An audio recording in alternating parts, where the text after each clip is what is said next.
كان يا ما كان في قديم زمان في قرية هادئة محاطة بالغابات كان يعيش كلب وفي يدعى رعد. كان رعد يعيش مع فلاح طيب يدعى عم سعيد، وكان يحرس مزرعته بكل إخلاص، لا ينام إلا بعد أن يتأكد أن كل شيء على ما يرام. في الغابة القريبة كان هناك ثعلب ماكر يدعى شهاب، وكان معروفا بحيله وخداعه. كان شهاب يراقب المزرعة من بعيد، يطمع في سرقة الدجاج من الحظيرة، لكنه كان يخشى الكلب الوفي رعد الذي لم يترك له فرصة واحدة للاقتراب. فكر شهاب في حيلة وقال لنفسه: لن أقترب من المزرعة بالقوة بل بالخداع.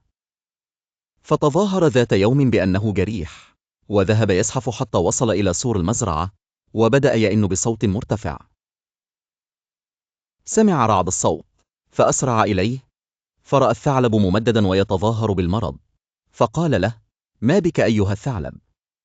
أرجوك لا تؤذني، لقد كسرت قدمي ولا أستطيع العودة إلى الغابة، ساعدني فقط وسأكون ممتنا لك إلى الأبد. أشفق رعد عليه وأخذه إلى جانب الحظيرة، وترك له بعض الطعام والماء رغم شكوكه. وبعد يومين استعاد شهاب صحته، وقرر أن يستغل طيبة رعد، فانتظر حتى نام الجميع، وتسلل إلى الحظيرة وسرق دجاجة وهرب.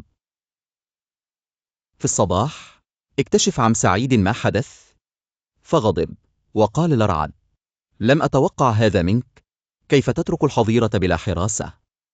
شعر رعد بالحزن، لكنه قرر أن يصلح خطأه، فخرج إلى الغابة وتعقب أثر شهاب حتى وجده يحتفل بوليمته.